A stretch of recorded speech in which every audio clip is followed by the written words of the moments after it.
Okay, so now we're on to our first panel of the day, which is about youth voices. So we have 5 amazing panelists here with us today to talk about the very important issue of youth voice. This can be youth voice in politics, in the environment, in food, but how does this role affect how decisions are made? To give their thoughts on this important issue, we have Tyler Levine, a 16-year-old homeschooled student living on the island of Oahu in the town of Kailua, empowered to make everlasting positive change, planting seeds of love that will one day grow through photosynthesis, sequester immense amounts of greenhouse gases, restoring the delicate balance of our climate and a sacred connection to our Mother Earth. So we are excited to have you here, Tyler. Next up, we have Charla. She is a senior at Maryknoll High School and will enter the University of Hawaii in fall 2021. She serves as an intern at the Hawaii State Senate and is the founder and co-leader of the Hawaii chapter of Students Demand Action for Gun Sense in America. She recently received a Sodexo End Hunger and Youth Service America grant and is the organizer of the virtual End Hunger Summit, which will be held on May 8th. So be sure to check that out. Charla has always been interested in policy work and plans to make a difference in this world. Next up, we have Rawley, a recent graduate of Sustainable Community Food Systems at the University of Hawaii, West Oahu. For the past 2 years, he has been an organic farmer at Ma'o, where he currently serves as a full-time farm management apprentice. And last but certainly not least, we have Representative Amy Perruso. She's an American politician and educator serving as a member of the Hawaii House of Representatives for the 46th District. She represents the 46th House District as a member of the Democratic Party. She is also a member of the Democratic Socialists of America. Thank you all to our panelists for coming to the summit to talk about the very important issue of youth voice. We are so excited that you're all here. So the first question I'd like to ask, and feel free for anyone to answer, is what do you think a youth perspective brings to the conversation about change that an adult perspective lacks?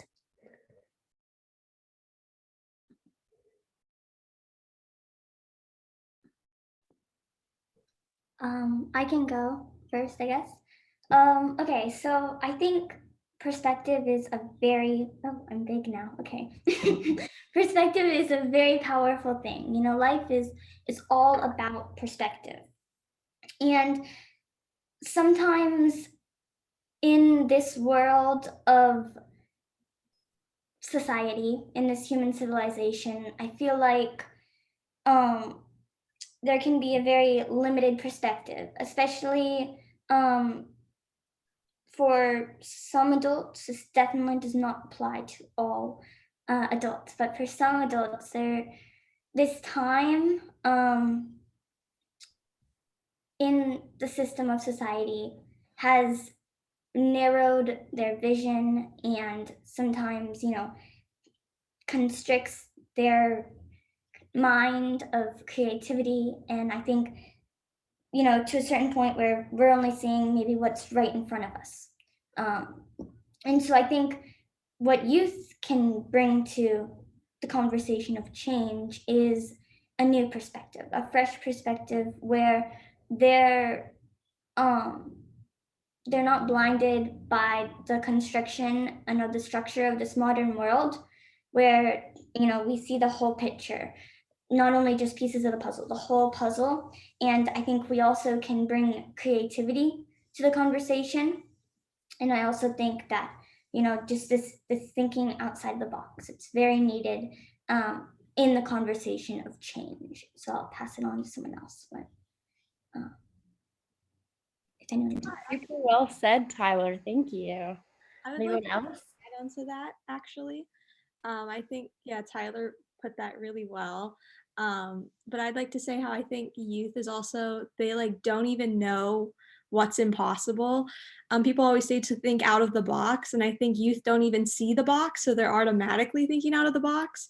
As for a lot of adults, they know, they've tried before and they've seen this before, so obviously they know maybe we can't do this, or maybe we can only do this. But youth is like, it's a completely different perspective, as like they just don't know yet. And that's honestly very refreshing, because you know, sometimes in certain eras that might not have worked, but now in today's era that might work. And you wouldn't know that if the youth maybe didn't bring it up because it had been shot down before, So but yeah, just to go off of what Tyler said. So yeah. Yeah, I love that point of being in an era where youth voice can really be an important one, where maybe other eras it could not have been. So yeah, anyone else would like to chime in? Yeah, I think I would just add that in my experience, I'm looking at this screen, it's weird. But in my experience, youth have not made decisions that they have to rationalize.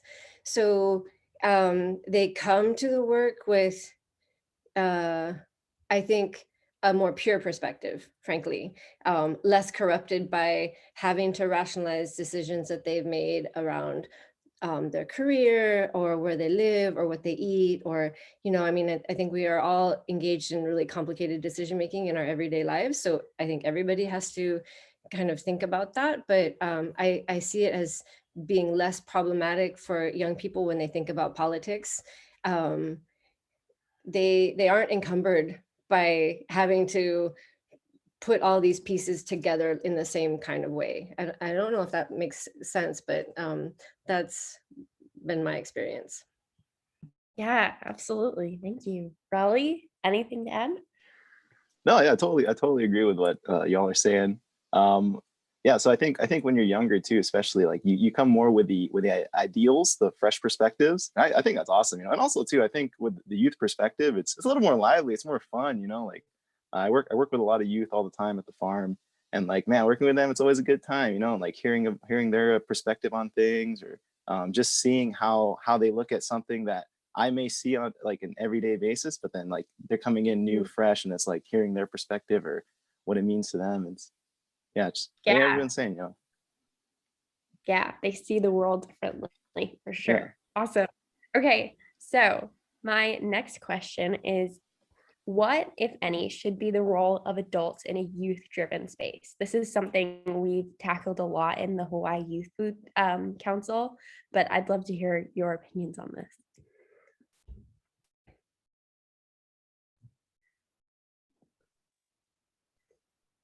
If anyone else wants to go, just let me know. One thing I have to say is that I think that there is definitely a role for adults in youth-driven spaces, because again, this world of society, it's so focused on compartmentalization and labeling and separating people, putting them into groups. And I think that we need to stop doing that. And that culture of separation is what's kind of almost brought us to the state in which our world resides in right now. So we need to start connecting, right? No more discrimination, no more oppression, no more separation. We need to start making bridges and actually connecting. So this goes beyond gender, this goes beyond race, this goes beyond age, this goes beyond time. So I think we have to start incorporating intergenerational communities into spaces, youth-driven or not. I just think that if if adults are welcomed into these spaces, they should be respecting youth and allowing them to really speak their voice to the fullest. Yeah, I love that respect for both groups, adults and youth. Rawley, anything to say? Oh yeah, I think especially in youth-driven spaces, for adults, it should be more like kind of stepping back, and it shouldn't be as much like driving the conversation as much as like guiding and mentoring, because like Tyler was saying, it's like that intergenerational dynamic. That's very much an asset in terms of like making impactful change. Because there's a lot of things that just come with experience and just living life and even making mistakes, and people learn from it, that they can also share with other people who are younger. But I think especially in youth-driven spaces, though, it should be more of like a backseat kind of supporting role. Yeah, absolutely. Representative Perruso, anything to add? Yeah, I think what you didn't mention when you introduced me was that I was a teacher for almost 20 years in the DOE classroom at Mililani High School. And I feel like I've spent a lot of time thinking about this question. And struggling with it. And I think it is the responsibility of adults to help facilitate the creation of these spaces, a kind of semi-autonomous spaces, and to try to imbue those spaces with as much power and elevate the voices in those spaces as much as possible. I think that's real work that adults can be doing. And again, like kind of echoing what the other participants have said, that it is a matter of listening, right? And I think that active listening and listening to hear what young people have to say, and to think about how to incorporate that understanding into their knowledge. So I don't think that adults do that enough. I think that there's a lot of faux listening that happens, or really superficial listening. And I think that when you kind of push a little bit and ask that of adults, like really kind of demand that of adults, then we can move that dynamic a bit. Yeah, absolutely. I like the idea of demanding adults help elevate our voices, and to listen more powerfully and carefully is certainly an important message. Charla, anything to add? I think what everyone said was all like perfect. I agree with all of that. I also think I didn't hear anyone mention that a lot of adults have resources and connections that I feel like youth just don't have. They're very limited to, just because they might not have entered the workforce yet, or have made these connections with all these like other people. So I think adults, like everyone else said, it's good for them to just give support and let the youth drive everything, but to also offer resources, because that might be helpful for youth to grow their idea and things like that. Yeah, and give them the confidence to feel that they can share their voice in this world. Awesome. That was so cool. Okay. Our next question is, what are some things adults should consider when supporting youth? Which we kind of touched on, but any additional thoughts? Let's start with Representative Perruso. I think that adults, I think that's a hard question, actually, because I think it depends on the young people with whom you're working. And I think that a lot of times adults in positions of power or authority don't necessarily consider their own privilege. So they don't necessarily consider the circumstances within which those youth are operating or living, or trying to make change. And I think that so as a result, you sometimes see kind of condescending behavior or dismissive behavior. And I think that I would say one thing that I'd like adults to really kind of develop a bit more is more compassion or empathy from for kind of the trauma that a lot of young people are experiencing given our current global situation. And I think that it's hard for adults who have already kind of decided how they're going to deal with that to really take into account what the climate crisis, for example, means for young people and their ability to live their lives. So I think that's what I would say, that's the most important thing. Yeah, ageism is a real thing. And it's so awesome to hear an adult like recognize that and see the privilege of adults versus the youth. Charla, let's go to you. Yeah, I mean, I think that one thing that adults can do to consider when supporting youth is to offer, like, not to step on their toes, because I feel like adhering to what you think might be better in the long run. I know personally, signed up for a conference or something like a month ago, and then they scheduled it like during a school day, and it was like targeted for youth. And I was like, well, that's pretty difficult because I can't go now, and I'm sure a lot of youth couldn't go because it's during the school day. So I think things like that, just I guess if you're going to target youth to help them, definitely think about what they're interested in and how they might want to approach it instead of stepping on their toes, because you still want to instill confidence, but not make them feel like they're necessarily like less than, you know? Yeah, that's so important. The balance of confidence is really important. Let's go to Rawley.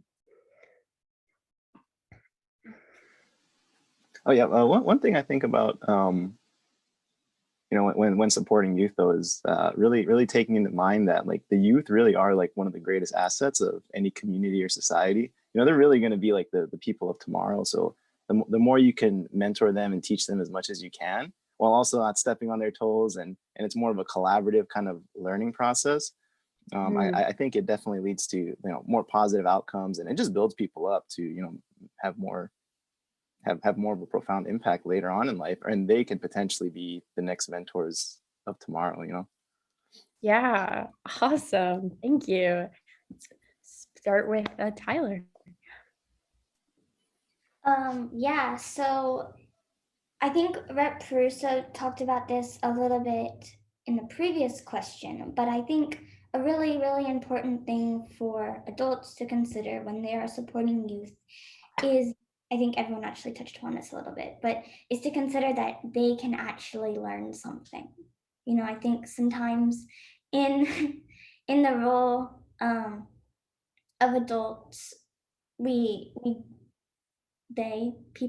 adults, stand on this platform where maybe they can't, you know, they think I'm the teacher and you know, you're the student, there's this hierarchy, but I think we have to again break down those walls and that illusion, and once again see that we're lifelong learners, and it's really a relationship rooted in reciprocity, with both giving and receiving of knowledge, of life experiences, of perspective, and so on and so forth. I think another thing, again, is to allow the youth to grow and blossom in their ideas. But what adults really what adults do that can be so helpful to youth. Charla talked about this a little bit, is that they have these resources, these networks, right? And so adults can really help to ground the ideas down and make a map of the steps that it'll take to make this idea a reality on Earth.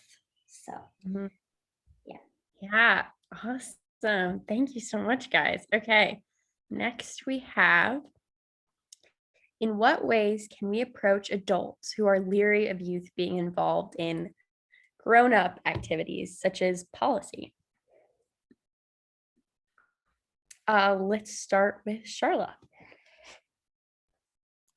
That's a really good question. I think, well, Rawley mentioned this, is youth are going to become the next adults, and things like, you know, then we're going to become the mentors and we're going to have to help the youth.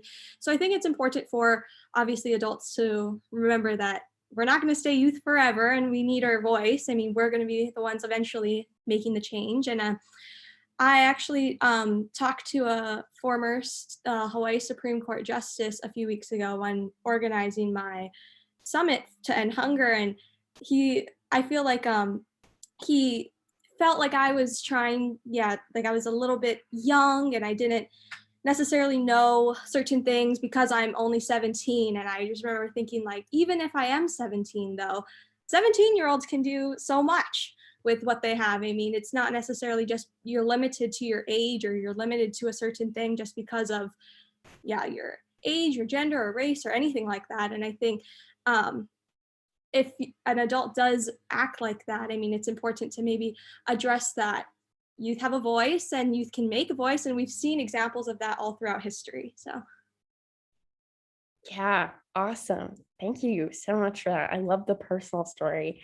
Let's go to Tyler. Awesome, thank you. Again, this is such a really, it's a really good idea to acknowledge. I'm sorry, it is a really good idea to acknowledge these people who, because there are people who are leery about youth being involved in these so-called grown-up activities. But, in truth, as Charla was saying, yes, we are the future, but we are the future leaders, but I think we're also the present leaders. We are the leaders of today as well. And we're already making that change. And what I think is you can't really tell anyone that they need to listen. But we don't have to get discouraged by that. I think that if we really actually focus our attention on growing with the people who do listen, growing with not only the people, but just this, if we're growing a movement and we're surrounding ourselves with those people who support and believe in this movement that we're growing, then I think it's going to get to a level where it's going to be impossible to ignore by those people who are leery of youth being involved in grown activities, because we are already at that level, because, we're not forcing them to listen, but they are hearing, because it's just gotten to such, it's blossoming. It's a movement that is blossoming. And I think one more thing is that when you approach anything with love, and when you approach anything out of your heart, from your heart, there's no way that you're not going to be making a positive difference, and there's no way that your voice is not going to be heard. So I think that eventually your voice will be heard, and it's just not getting discouraged by those people who maybe at that present moment don't really believe in your authenticity and kind of level of society. Anyway, I wanted to just jump on to what Tyler was saying, because it was so powerful and important. And I think that it's really an organizing question, right? Because I think that, for example, if you're organizing workers, organizing teachers, for example, there are going to be some teachers who are not receptive to the idea of the importance of a union. That's just one example. So you're going to have to think about how to connect with that person and build relationships. So and it is about love. It is about the heart. And it is about connecting with them on some level so that you can build some foundation for a relationship. And then I think the other thing that she said is that you do it anyway, right? You do the work anyway. And then you just convince them through the evidence of your action. And I think that sometimes is often is the most compelling factor. You engender their respect, and then they're much more inclined to be receptive to your ideas. Yeah, adults tend not to believe that youth can do it, so you just have to show them that you can do it. Awesome. Okay, Rawley, any additional notes? Oh no, I feel like y'all said it really well. Yeah, sometimes you just got to show up and do the work, and like you any opportunity that you have to create that kind of impact, or you can show people that, oh, I've helped organize this summit, and this is a great summit, and listen to all y'all talking right now. I'm like blown away. I'm like, wow, when I was y'all age, I was like just hanging out at the skate park. But but no, you just do the work, and you just show the proof that you're capable, and that you deserve to be in these spaces, and that you have a voice, and what you have to say really does matter, and you can organize people, and back up your claims. So yeah, like everybody was saying, kind of just doing the work, Yeah, absolutely. Awesome. So this might be a good follow-up question, because as a youth, what can you do to be taken seriously by adults? And I know we talked about doing the work, but sometimes you're not given the opportunity to do the work. You're just shut down. So any ideas about what you can do? And let's start with Tyler. Okay. So just from my personal perspective, just from my personal experience, I honestly don't approach anything with the intention to be taken seriously by adults, because that's just a false projection of self. I am serious about my movement, and I'm serious about all of all of like the things that I'm advocating for. But again, this intention and this energy, it all comes from my heart and it all comes from my passion. So if I stay focused with these intentions, even if adults do shut me down to certain extents, I can find myself again still doing something to fulfill this passion, and then I find myself being taken seriously by adults. Yeah, your passion for this topic is so evident, Tyler. Everything you say is just done with such heart. It's great to see. Let's go over to Charla. I definitely think that a way for youth to be taken seriously is they can start like with your school or your community or your church or anything like that. I think, especially if you don't have that immediate opportunity of doing something huge to get the attention of other people, I think just starting small, because that goes a long way. Again, you can make those connections, and then those connections lead to other connections and everything like that. A saying that my mom always says is opportunity dances with those on the dance floor. And I feel like that is so like it is, because if you start somewhere, wherever that is, doesn't need to necessarily be at a big level, you just work your way up and you'll eventually get there if you want it that bad. So Yeah, I love that. Opportunity dances with those on the dance floor. That's great. Okay. Can I jump onto what Charla was saying? Because I think that's really important. And also, I think that when youth organize, so, I mean, you might be doing your work in isolation, but the power comes from solidarity, and the power comes from youth working together as youth.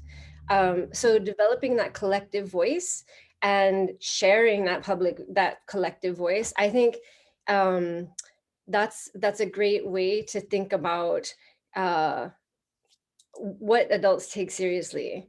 They want to see you working with others, not necessarily in isolation, but developing collective power.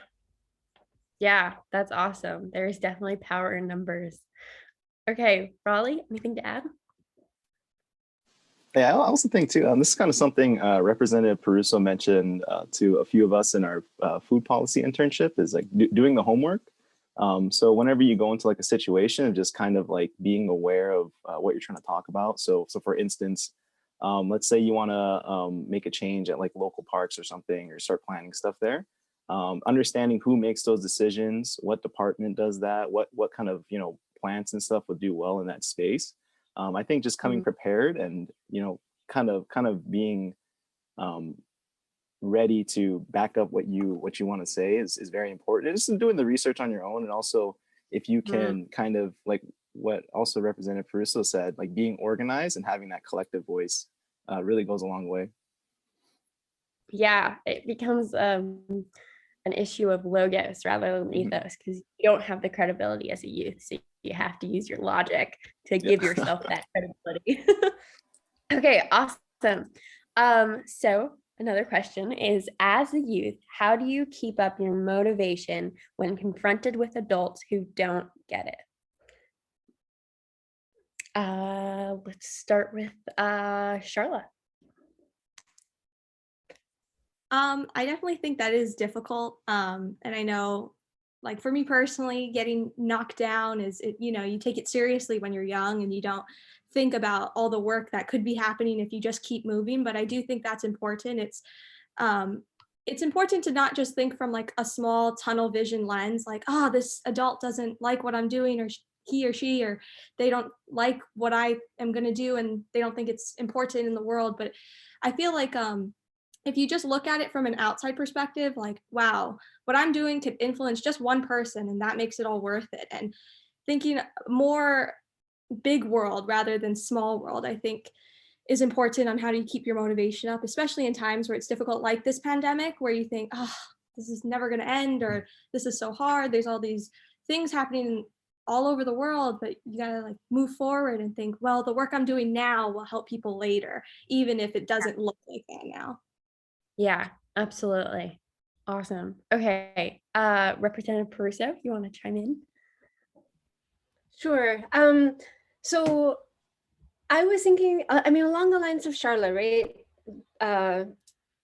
It's about, well, okay, so this is a way that I think about it. If I detach the work from my ego, then it's really helpful. I mean, because we're all young and immature in some ways, but I find that immaturity comes from ego attachment and investing too much in pride and, you know, what all of these narratives or all of these stories say about me.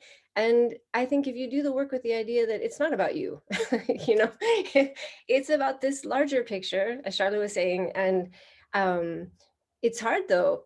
I mean, even for adults and for the adults I work with, it's hard to move away from ego. So I think that you're asking a universal question. And I think that it's a really powerful question that we should all consider, like how can we think about this work in a way that's less about shallow kinds of ego considerations and really like what is the common good? What is our desired social outcome? So I'm still struggling with that. So I'm really glad you asked that question. Awesome. Yeah, it's so much more about the responsibility you have to the people who look up to you, or just if you're a youth, knowing that you're paving a way for other youth, rather than I'm going to do this to prove them wrong. Yeah, okay, awesome. Rawley, you want to chime in? Oh, yeah, you know, so I think for like all the folks who also like quote don't get it, I also think there's a lot of people who do get it, right? Like Yeah. there is a lot of support out there. So like one instance, like sometimes we at the farm, like there's a lot of conventional farmers around us, like they're just growing like monocultures of basil. And then so, you know, sometimes we'll just we'll talk to each other and it's like, oh yeah, you know, sometimes everybody's like, you know, oh, organic, oh, can you really grow all this stuff organically? And it's like, yeah, dude, we grow like 50 different kinds of things, all organic, 100%. And, you know, so, you know, and we have these conversations all the time. And then this one day I was down like filling out some form at like the city and county for something. I put on my occupation, I'm a farmer. And then I was talking to this guy. I'm like, oh yeah, I'm an organic farmer. And he was so stoked. He's like, oh, right on, dude. That's the future. Organic farming. You know, that's how we're gonna do it. Get us off this tourism dependent economy. I was like, oh, thanks, dude. Yeah. You know, I was like, so as much as there's people who are like kind of like they don't get it, there's a building movement, and you know, I'm sure as all of you can see, because you're actively a part of it, there is definitely a building support. You know. Yeah, absolutely. Oh, we could do a whole panel on how to get our economy away from tourism. But Tyler, any additional thoughts? Oh wait. So okay, so how to keep your motivation fronting with people or adults who don't get it. Rep Perruso touched upon it like very beautifully.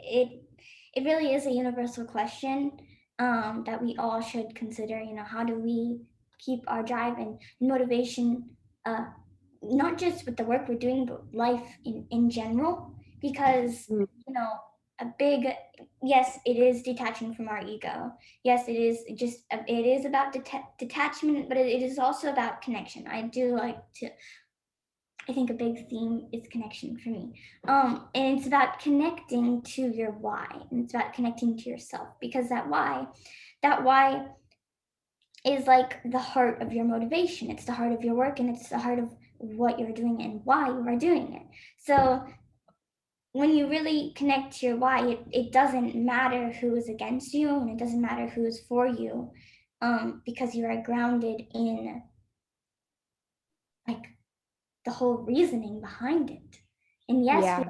we live in an unknown world and an unknown life, but if you're really connecting and it's in your universal knowing, then it doesn't matter and anyone else thinks, because you are kind of on your path in life. And so when you are faced with a roadblock, when you're faced with an obstacle, it's just connecting to your why again, and then it's like it's a rebirth.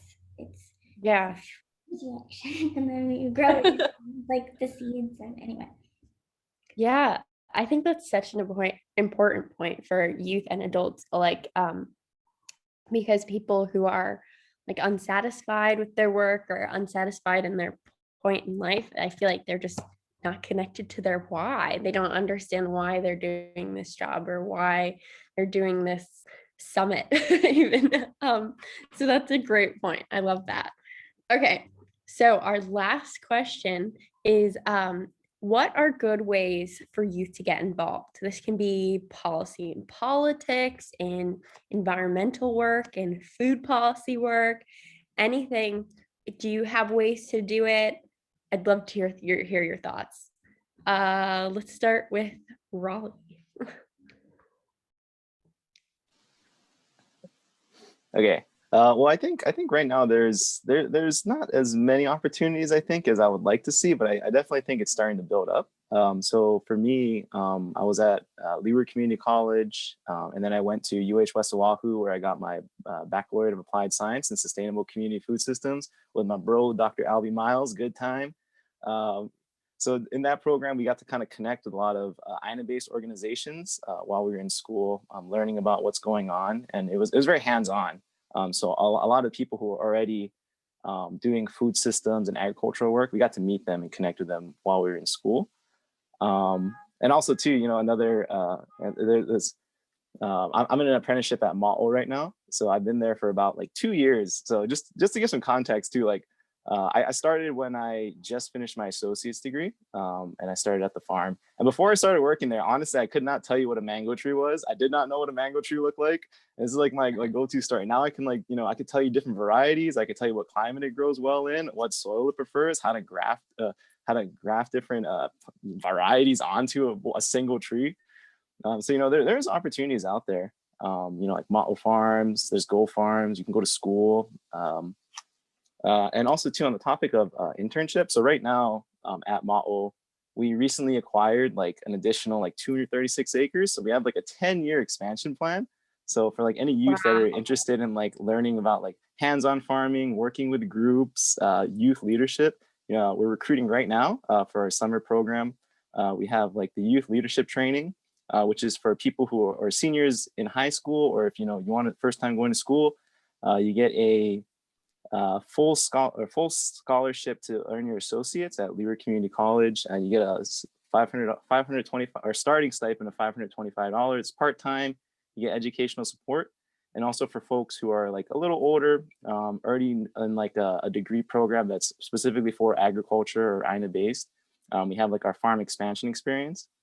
So like I participated in that one summer. It was a great time. Learn how to drive like a tractor, transplanting, janging, irrigation stuff. So there's opportunities out there. Just gotta you gotta be able to dance with that opportunity on the dance floor. But yeah, no, I honestly, my personal experience, can't say enough great things about the Sustainable Community Food Systems program at West Oahu. Learn a lot about academic research, make connections with people like actually doing the work, get your hands in that level, and also Model as well. Like those are like my background personally. Yeah, awesome. Our keynote speaker was from Model Farms, and she highlighted so many interesting youth opportunities. So thanks for circling back to that. Representative Perruso, let's go to you. Sure. So I think there are a ton of opportunities. And actually, I first met Rawley when he came to volunteer, I want to say a couple times at our mala at the middle school. So we started at Wahiawa Middle School. We started an after school, like Aloha Aina program. But I think in every community, there are these programs. And if there are not, there should be. We should have gardens in every school. And I think there are opportunities at every school to create kind of that collective voice that we were talking about earlier, to organize your classmates, to organize even across school boundaries, which are sometimes artificial, but staying maybe in your own ahupua'a, or like, so you have like a common sense of place. I think that can be really powerful. And I think more specifically too, if folks are interested in policy, I think reach out to your legislator. I know we have interns every year, and I mean, because I have a lot of policy interests, the students are able to kind of follow their own policy direction, create their own pathway. And I think other legislators should be open to that as well. And I think that I think it's important to ask, and so, and I know that there's a lot happening. So what I'm a little bit worried about is that you have youth working, for example, in the Black Lives Matter space. You have youth working around gender equity issues. And I think too, at some point, it is important for youth working on food systems issues to make those connections, like to try and, I mean, it's impossible to do everything, but to try to avoid operating in silos, because you are so much more powerful if you can make the connections for the adults about how these issues are all interrelated. I know you folks see it, but it has to be explained sometimes. So, and I think that if you're actively working and making those connections, then you're better able to explain it.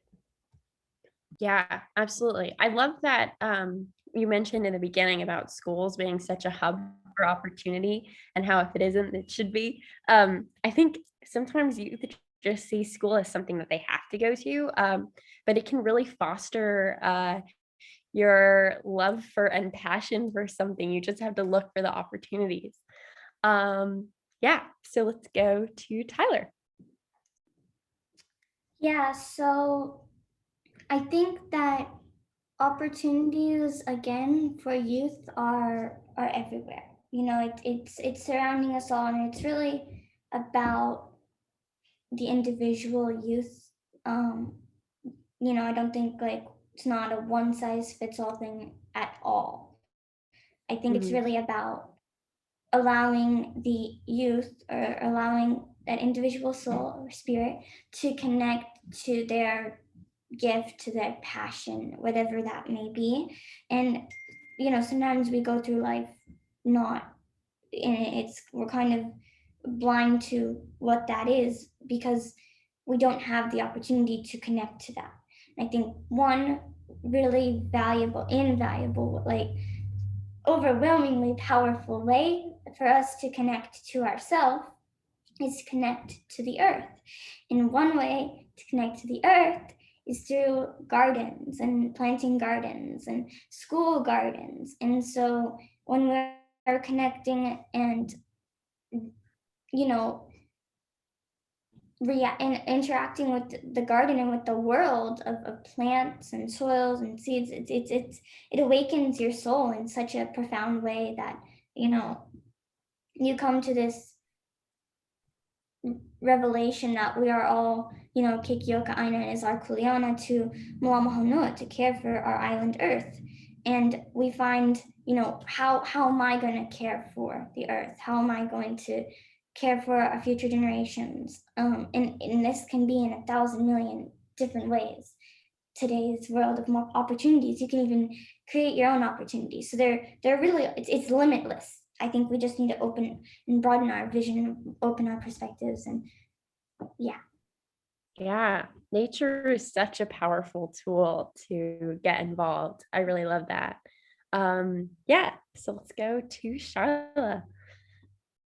I actually had like a different perspective on this, because I heard Rawley mention how some of the pandemic has caused schools to close, and gardens, if we're talking about schools and gardens, they can't have that as much and all these things. But I actually think the pandemic has allowed more opportunities, because it has allowed people to connect virtually with not just people in the state, but in the country. And I do think that the pandemic has opened a lot of doors. I know for me personally, I've grown a lot during the pandemic, and I've joined a lot of organizations. And as Rep Perruso was saying, there's internships at the legislature. I'm an intern for a Hawaii state senator, and I wouldn't have gotten that if I didn't just reach out.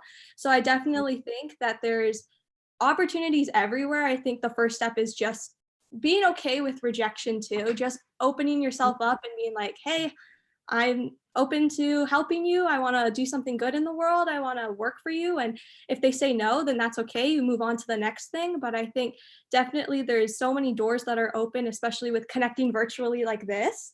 Yeah. I think that's a really amazing thing that youth can get involved in. Yeah, I love that point. Like the worst thing that can happen is they say no, but you just gotta ask. Um, the other thing that I want to bring up really quickly is like making opportunities for yourself. I don't know if anyone has experience with this, but I know myself as a youth, I've had to do this with my senior project. But like creating your own space to give yourself the power to achieve what you want to achieve and have the confidence to achieve that thing. So does anyone have any thoughts on that really quickly? Tyler, do you want to say something?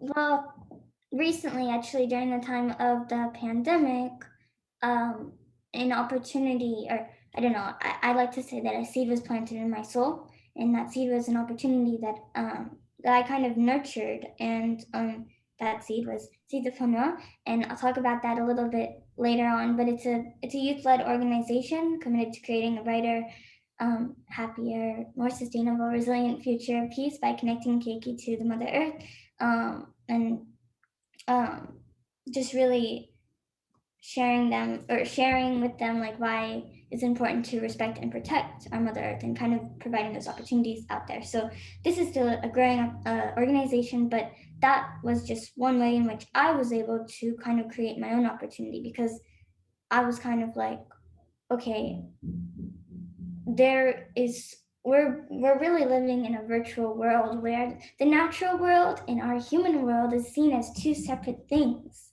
Again, disconnection, illusion.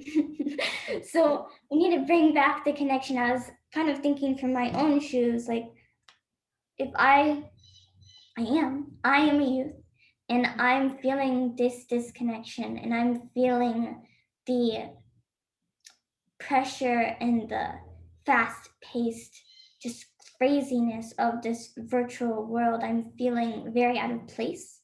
I need to plant my roots. So what do I need? And I needed that seed. I needed to connect to that seed. So I created the opportunity so that others could do that. And I think that it starts with kind of coming from your own perspective, from your own shoes, and then broadening those horizons, and maybe sharing those opportunities with others. Yeah. Yeah, I love that. I like making your own opportunity and then sharing it. That's beautiful. Yeah, anyone else have anything to add really quickly? I'd like to just say something too, is I think one of the easiest opportunities that youth can get involved is if you want to make like a big difference. I definitely think one of the easiest things is helping get leaders into certain positions, because I know for me, the election just passed, well, like over a few months ago, but one of the biggest things is you can help people get elected, and those people will then obviously help you. You know, if you elect people that have issues that you support, they'll go and help you with that. And I think, especially with hunger being such a prevalent issue, especially during the pandemic, I think obviously there's an election in 2022, knowing who your officials are and what they stand for. And then if you are really passionate about that, you could obviously help them register voters and, you know, use a lot. I think Tyler said she's 16, I'm 17, I'll be of age to vote by 2022 and things like that. I don't know exactly what Tyler's birthday is, but yeah, I mean, and for all the other people in this call who are youth, I definitely think you can make a difference just with that little thing, you know? Yes, absolutely. Our voting privilege is so important. We could do a whole panel on that too. Anything to add, Representative Perruso, Rawley?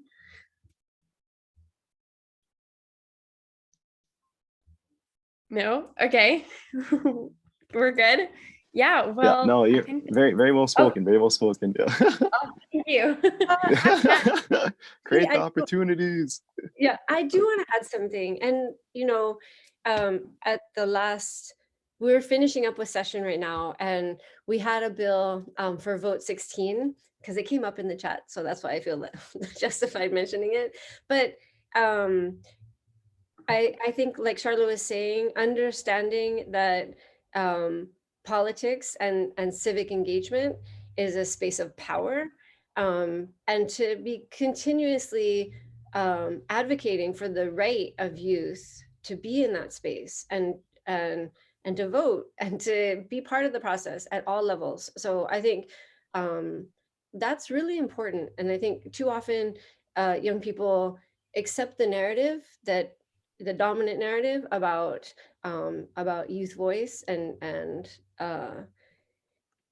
I just think you need to push back on that, like create a counter narrative. Yeah, I know. With that whole idea, since we're bringing it up, I've had this conversation with teachers and adults in my life, and a lot of the argument is that youth will just vote how their parents vote, or they don't have their own opinions on voting. And so I think it's really important to, like you said, push back on that narrative and show with your actions, like we talked about, that you do have your own opinions as a youth and you can make good choices as a youth. Yeah, okay, awesome. So anyone want to put in any last thing, or are we good? Everyone feel good? Okay, great. This has been so much fun. I appreciate you all like piggybacking off of each other. That was super fun and made it flow really nicely. And thank you all for giving your input on Youth Voice. This has been such an inspiring panel. I'm so happy I was able to talk with you guys. Yeah, so that's it. Thank you, everyone. Thank you so much. This is a great pleasure. Thank you. Thank you so much for this opportunity, just like sharing our voice, and it just means a lot for this platform. I do want to say one thing, just because I want to say something. I always want to say something, and I'm really sorry. But one thing I want to say is that I remember talking about like youth empowerment and stuff like that. As I remember witnessing just like the enormity of reality, and in the future, you know, it seemed to rest on my generation's shoulders, and that was like a burden of immeasurable size. And I remember feeling powerless and hopeless and lost at the mere thought of just taking a stand in the face of this darkness. But I see now that the future is not our generation's burden. It is our intergenerational privilege, because we still have a chance to make a change. And I want to leave you all today, or I want to just stop talking with you all today. This last point is that we are very privileged to be alive right now, and we can make a difference. So it's a privilege, because the last aggregate of soil has not left the earth. It hasn't turned to dust yet. It's still soil. We still have a chance. Yes, that's so inspiring. Thank you. I needed to hear that as a youth, that we have privilege. Yeah, awesome. Okay, thank you, everyone. I believe that we now have a short 15-minute break before we have another panel on INA-based education with our amazing moderator, Lily. So we will see you all there. Yeah, we are ending a little early for this panel, but also, Olivia, are we still going to come back at 10:45? So half an hour break? Yeah, if that sounds all right with everyone here, let's maybe come back at 10:45. Hi again, Liv here. And also, before we go off to break, since it is a little bit longer of a break, thank you all amazing panelists for joining us. This is so exciting. And I also wanted to share a little bit about our lunch hour today. Is a little bit different than what we've done previous weekends, because today is International World Disco Soup Lunch Day. We're hoping to be like making some meals, chatting with each other like super casually, maybe playing some music since it's disco soup lunch, to make meals using food waste, leftovers, just food that you really love from the garden, you know, anything like that. So if you want to join us for that lunch hour, I thought I would plug that in your minds now, since we're going to go on this little bit of a longer break, and we will see you at 10:45. All righty. Thank you again so much, everyone. The room will stay open if you want to. Yeah, we'll be here.